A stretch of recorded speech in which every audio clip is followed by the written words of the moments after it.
Welcome back, SpinTV family. It is the back nine. It is Memorial Day weekend. That means we are at the inaugural St. Jude Disc Golf Charity Invitational at Bayonet Golf Course, Seaside, California. What a beautiful course. What a fantastic weekend. What a great community, raising over $214,000 for the kids at the St. Jude Children's Research Hospital. An amazing organization, some great golf. We're only halfway done. I'm Jamie Thomas again, the voice of SpinTV. We're back. We're watching Will Schusterick, Paul Ulibarri, Stevie Rico, and Nate Doss. And this has been a really interesting turn of events. Schusterick's lead has been erased. Paul Ulibarri has tied him. They are sitting at 8 down halfway through this final round. And the word is Jeremy KOLING up on the chase card, also at 8 down. Very interesting to watch. And I'm going to give a shout out to Terry Miller, disc golf guy, as well as Jomez Productions, two very well-known media outlets. They have been covering the chase card. So I encourage you guys, when you're done watching this video, definitely watch this video and then go give the chase card a check out. They both work very, very hard at what they do. So give them some love. And I know another Ben Baker from Central Coast is also out here covering. So if you want to see some other cards, guess what? We share the love. There's all kinds of people doing all kinds of jobs. Shortly behind them, Stevie Rico, 5 down, and Paul McBeth is at 4 down at about this point in the round. So it's a tight race. It's definitely not decided. We still don't know where the winner's going to come from at this point. So let's see what happens. Nate Doss is a few back. He's sitting at 3 over after a tough front 9. But I have no doubt that all these guys are going to show us some great action on these final 9 holes. So if you're ready, I'm ready. Hole 10, let's get started. 407 feet, it is a par 3, and a little bonus for you. Course designer Jussi Meresmaa calls this one Simon Trap. This is a hole that the OB narrows as it gets towards the pin, so you guys are going to have to, you're going to see these guys decide, do we go for it, or do we lay it up and give a little longer run? This is a stroke and distance hole, so if you don't land inbounds on your drive, you will re-tee. Ulibarri's going to take a forehand and play a nice safe shot to the edge of the fringe. And Rico's going to play a pretty safe shot as well. It is 407 feet, but it is uphill, so you do have to really put a move on it to get it up there and to get it to sit. Schusterick's going to go for a definite safe shot. You can see the spike in order to minimize the skip and sort of get it to sit where it lands. A little more of a chip shot style. And Nate Doss bringing up the 4th. Nice little hyzer, very smooth. Should sit down very nicely. The grass is a little bit thicker over there, so no worries. Short of the bunker. Ulibarri's going to give it a little bit of run and gets the lock. Or what would be the lock if it weren't a temporary basket. Steve Rico from the fringe. Long look for 2. Little wide, little long, had good height. And that should be no problem to tap in for 3. Schusterick, still outside the circle. He doesn't like that. That came out of his hand wrong. You can see the little bit of flutter. And he'll settle for a par as well. Nate with a nice little run off the cage. It needs to sit. He just stares at it and tells it, don't go in there. Nice cleanup. That should be 3s all around. Hole 10, 1 hole down, 8 to go at the inaugural St. Jude Disc Golf Charity Invitational. And after these tap-ins, we'll skip a little bit ahead. It's nice and easy for these guys. Hole 11, 692 feet, par 4. And this one's going to play downhill from the tee, and then you're going to have to go right at a 1 o'clock direction if you're looking at a clock, into some trees. So you're going to play from the open, and the really tough part of this hole is finding the window. You're going to have to land your shot in such a way on the faster golf fairways, land it in such a way that you've got the good angle to the pin. Some players are opting to go around to the right of the first little group of trees and then try to get the side door, but you have to get really far up there to have the side door. Actually, by the shorter cypress is kind of where you want to be, and that just didn't turn over for Steve Rico there. That's going to be far out left, not exactly where he wants to be on that. And Schusterick. And Schusterick just unloads on that shot. You can see how fast that came out of his hand. He's got a very long extended reach back, and it's kind of a slingshot when he gets a hold of it, he can really make them fly. And he caught a tree at the end, otherwise that would have been way up the fairway. And Nate Doss, still battling, still trying to make moves, a true competitor. And looking pretty good, trying to get that side door. He might not be far enough right. And Steve Rico from way out left.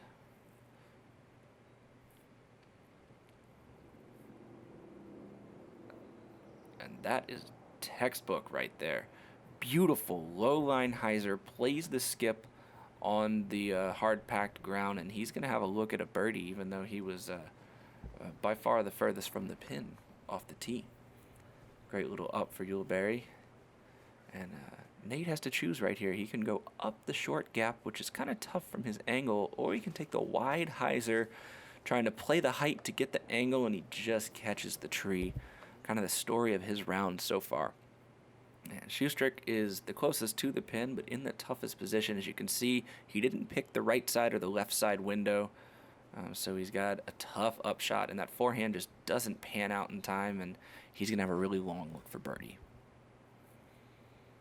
Nate Doss try to give it a little bit of a run, overturns it a little bit. The wind has seemed to calm down right now, so this is a chance for these guys to really get some strokes and put some moves and make some scores on some holes that were windy earlier when other groups played through. So you kind of get a little bit of a break. Schusterick leaves his birdie short. Ulibarri leaves his birdie short. They're used to putting in the wind all day, and all of a sudden it's calm. Let's see if Steve Rico can put one down and take the box. Beautiful putt. And you could tell Steve was looking at the chase card scoreboard as it passed us, as we were going to 11's tee box and they were playing 11's fairway. He kind of looked. He saw Jeremy tied with Paul and Will.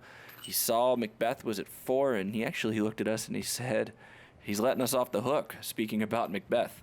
So I think he kind of said, hey, you know what, this is my turn. I'm going to make a move right here. And he gets a great birdie on that hole. Is going to take the box going into hole 12, a very tough 728 par 4. And you're going to play from off of the golf fairway, so in the rough, through the trees. You're going to have to play out and around. A not quite U-shaped hole, but a tucked pin that you really have to, again, like we were talking about in the last video, you have to focus on what side of the fairway your drive lands on. And Steve gets a nice clean drive in the fairway, but that's a little bit left of where he wants to be. You want to be on the right half of this fairway, making that hyzer approach for the righty backhand a lot easier on your upshot. And Ulibarri here's a little bit wide, and that's got to cut through those trees. And he gets part way out, so he will be clean looking at it, but that's going to be a tough run up from there because he's still a full drive away from the pin. And Schusterick again just unloads on one. He had a full breakfast this morning, you can tell. Beautiful shot. That is exactly where you want to be. You really can't play the shot better than that off of this tee. Let's see what Nate can do here.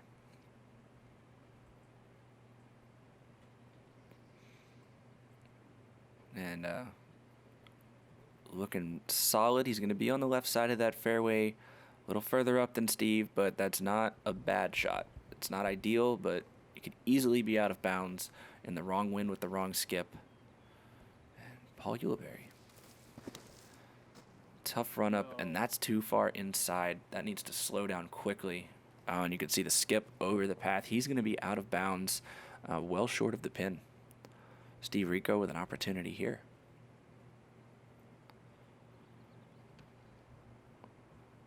And you can see making a very nice throw, keeping it nice and wide. Good distance on the hyzer, good angle to avoid a big skip. Nice little check up off that hyzer. Great shot. Nate's going to challenge the trees and just clip them. And you can see that's actually an advantage that Steve Rico had right there. Being a little bit further back than Nate, he has a little bit more room to kind of unload and let the hyzer get all the way out and all the way back.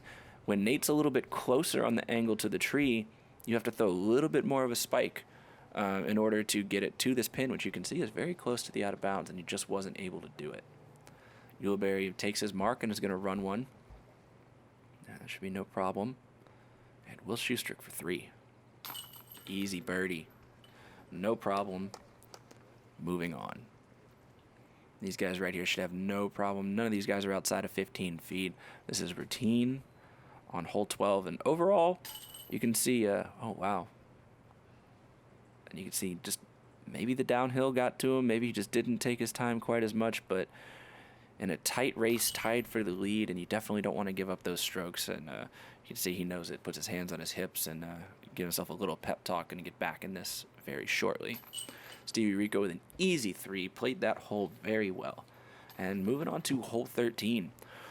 If hole 8 was the hardest hole on the course, this is easily in that top 3. Hole 13 is really tough because you have to play 787 feet all the way uphill.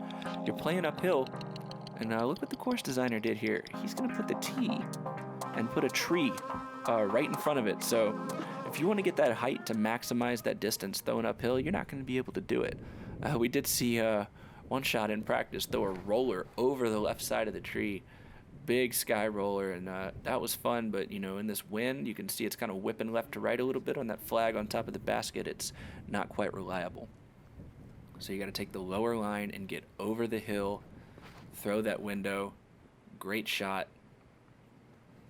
And then you can see the wind just kind of pushed Will's disc to the ground. He had that kick over angle, looked like it would ride out and get some good distance, and just got a little bit slammed. So Nate's going to take a disc that he was turning over most of the day today for this uphill. You can see you want to play a little bit more understable uphill. So if you go back and watch the first few holes, how that disc flew for Nate, and then compare it to now, you can see the advantage of that, letting it kind of flip up, ride out, and get some nice distance there. All 4 inbounds, all 4 in the fairway. Let's check out some up shots.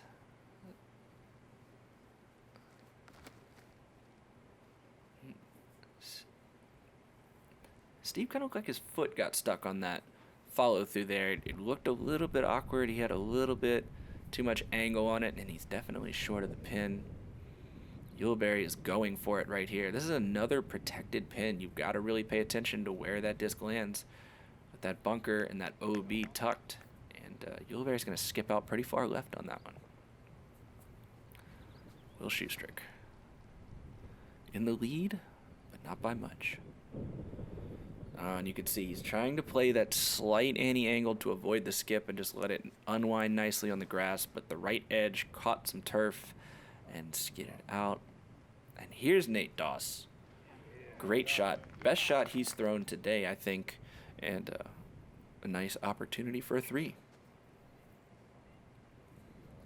Steve with a hyzer putter approach. Perfect weight. Well played.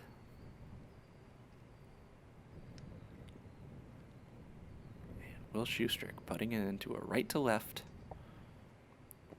Nice angle. Slightly nose up stall so it doesn't turn over too much and it doesn't fade too much. That's a very technical shot. Very subtly technical shot. And great up shot by Paul Ulibarri there. And Nate Doss. Just tough day. Tough day off the tee. Tough day on the greens. Got to give him credit. He's handling it like a true champion, like a player, the very classy golfer that he is. He understands that you can only play one shot at a time, and there's nothing you can do about the shot once it's happened, so you just gotta smile, laugh, and move on. Nobody doubts his talent level with 3 world championships, but it just shows you that even a 3-time world champion can have a tough day out on the links. Some nice tap-ins on hole 13. We're gonna move to hole 14. Once again, they paired this up on hole 4 to hole 5.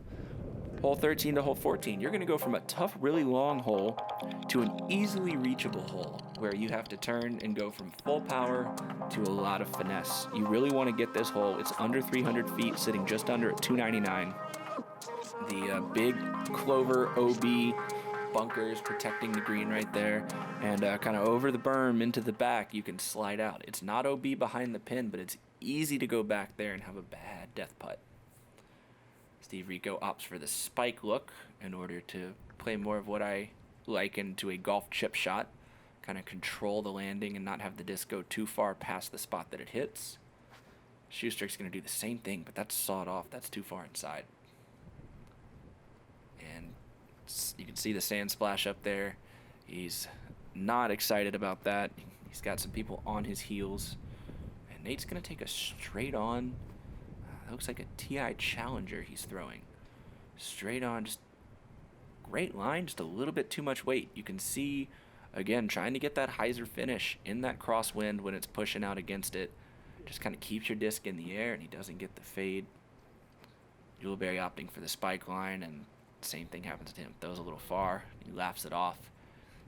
This looks like a little, this is called take the 3 and live to fight another day. Nate's going to do the same thing. Nice little sort of bocce shot right up to the pin. Steve Rico looking at a death putt. You can see the drop off behind there.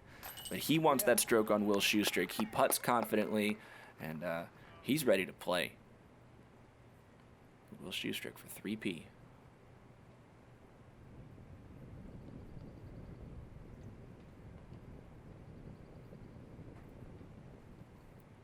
He just leaves it short, and it sits down.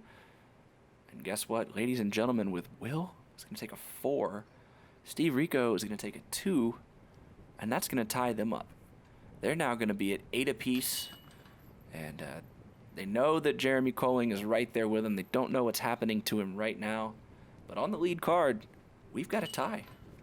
And going into hole 15, one of my favorite holes on this course, just such a fun shot, as it's called a mini top of the world. Pretty fun, nice little downhill shot from an elevated golf tee down onto a fairway. OB all around it. There's 2 bunkers to the left. There's OB bunker long. The path to the right is OB, and you've got really fast grass feeding downhill. Very tough shot. You're going to see a variety of approaches from all different kinds of players on this hole. Rico's going to elect for the forehand, which you need to push the bunker and then kind of skip over the corner of that rough. And he is definitely safe. He has a look. He is short. He's probably 45, 50 short there. The hole plays a little bit longer than you expect. And there's the Nate Doss we have come to know. What a perfectly executed shot. Great way to read the wind, throw something that will flip over, and trust that that right to left wind is going to keep it from going too far right OB. You've got to ride it against the wind. Paul Ulibarri, very nice shot right there. And that's parked. That's 8-10 feet at most. Will Schusterick tied with Steve Rico. Needs a good shot right here. Great height. Staying dead straight. Beautifully executed. A little bit long, but definitely close enough to make. Steve Rico for birdie. He wanted to give it a chance, but you could see just even a little bit of left to right from that distance can push you offline. And Nate correcting on the last couple holes where he was a little bit low on his putts, a little bit high this time. And Will Schusterick to take the lead by 1.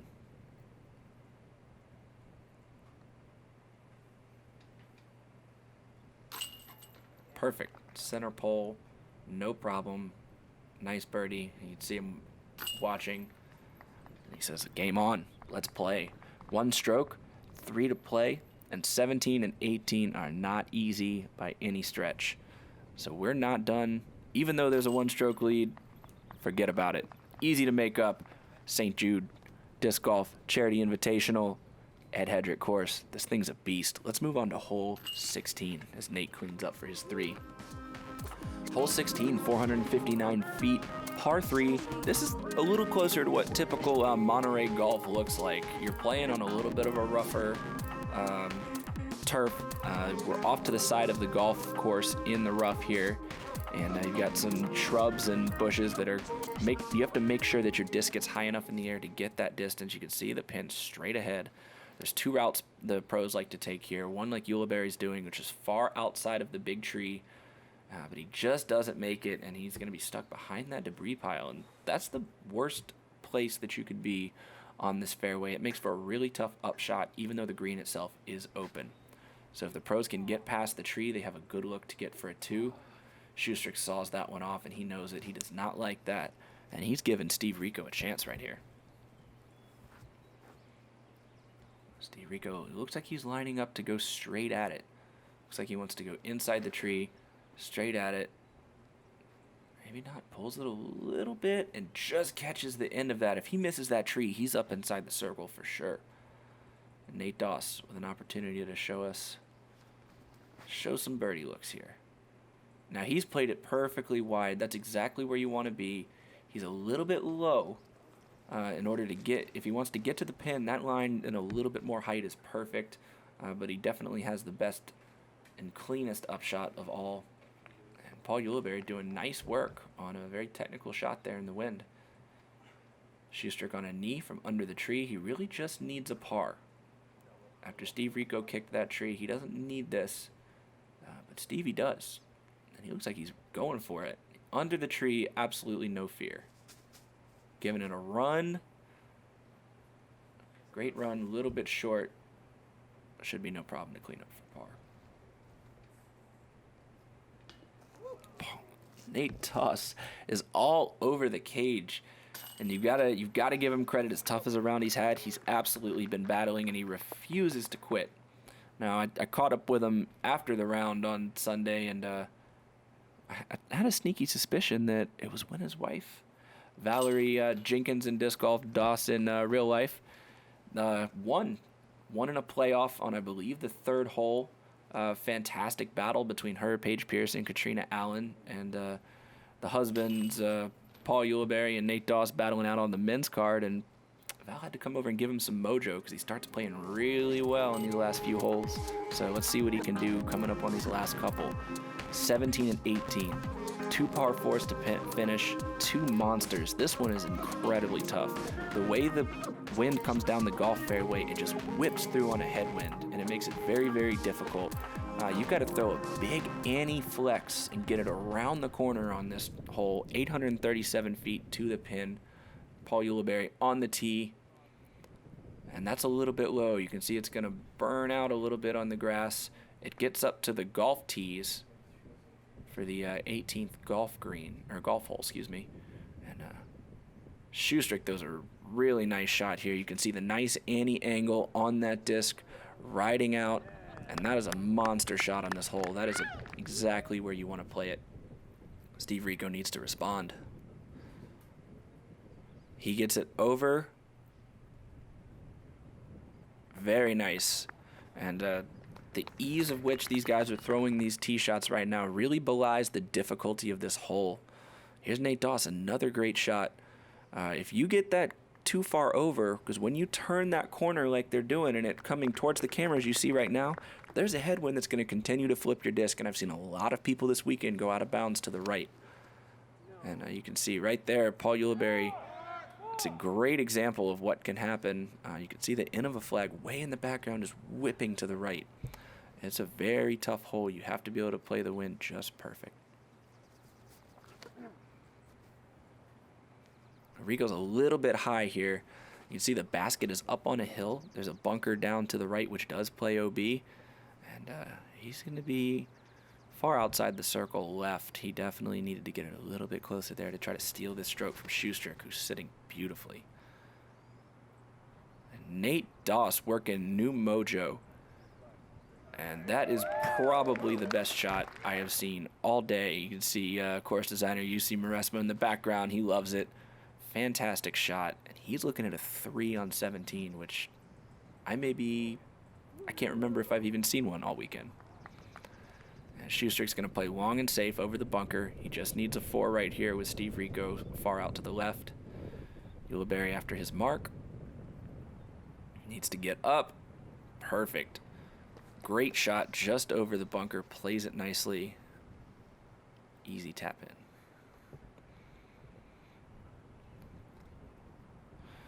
And this is a really smart play right here. With the bunker so close behind it where the disc can just roll straight in, it's smarter to say, hey, you know what? 18's no gimme. I could get that stroke back from him there if I play it right. So Stevie and Will are both going to lay it up, take those 4s. Nate cans a 3. He gets the putt when it counts and gets a great birdie in front of the gallery on 17.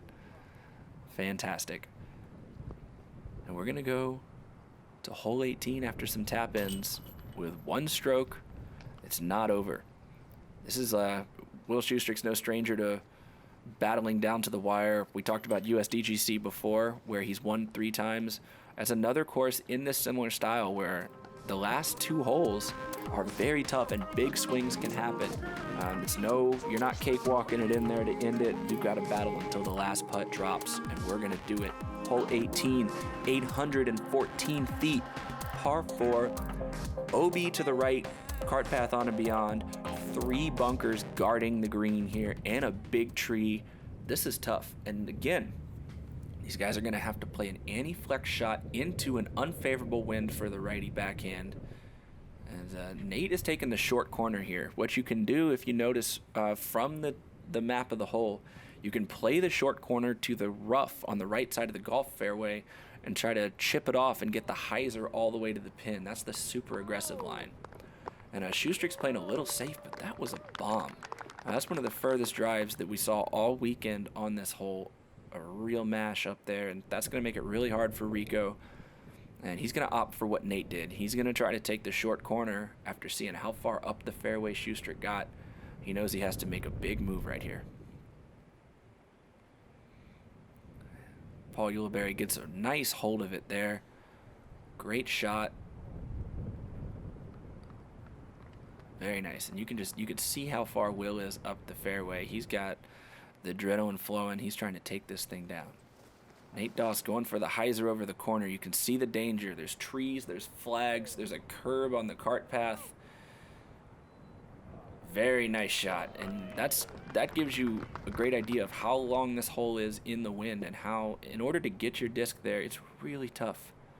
Rico's a little bit far up, so he's actually going to opt for the ante and try to slide it to the right of the bunker. It's got to keep going right. Oh, and you can just see off the corner, it looks like it slid into the bunker, and Steve Rico may be taking an OB penalty, and that's not what he needs right here. Ulibarri pulls it to the right again on a second shot, just like on 17, and that's going to cost him. This should be Will Schusterick is going to saw this one off. Like I said, 18 is not easy, folks. This thing is not over, and there is a corner of that bunker there. That may be trouble. He may be giving Rico the door back open, and you can see exactly where Steve Rico's disc was sitting. That's going to be his mark. He will be out of bounds. And here is the controversy.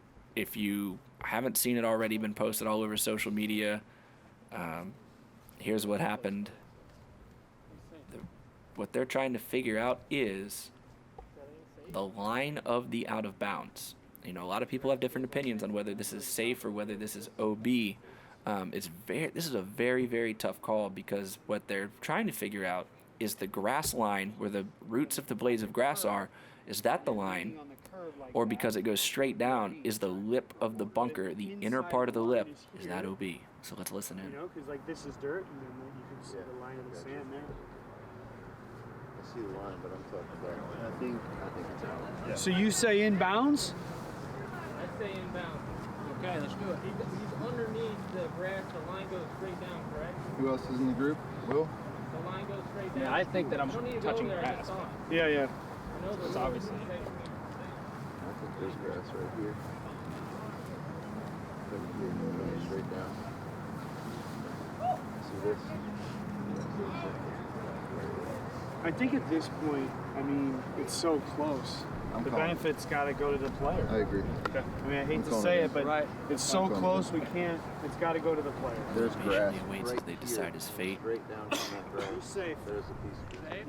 And it looks like, based on how the TD determined that it should be played before the tournament, the group has to come to a decision, and if the group can't come to a decision, if there's a hang-up on it, the benefit has to go to the player, as is standard in the PDGA rules for PDGA sanctioned event. The benefit of the doubt does go to the player, and Will and Paul Ulibarri both deem that he's safe, and Stevie Rico obviously would like him to be OB for nothing personal, but obviously for the competitive reason. So it really doesn't matter which way Nate says.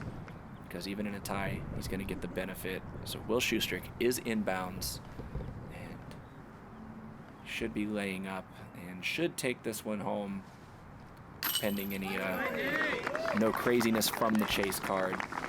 Thank you. Nate Doss cans a nice putt to end it. Even though he had a tough round, he really played very well on the back stretch there. Like I said, we're giving credit to Valerie, who came over and gave him a little bit of mojo from her win and showed us that even during a tough round, you can still make some good shots and go out on top. What a very classy competitor, great guy. 3-time world champion Nate Doss. And another really fierce competitor, a guy whose game just gets better the more he plays, gets better with age, doesn't slow down. Stevie Rico, legacy disc fame, fantastic tournament from him. And this will be the winning putt at the inaugural St. Jude Disc Golf Charity Invitational. Will Schusterick playing fantastic golf, a great mental game on a very tough course. Really battled it and had to fight not only the guys he was playing against, but battled MCBETH and Jeremy KOLING from the chase card. What a great event. Again, you'll see Disc Golf Planet's going to interview him here. Fantastic event. Well played all around.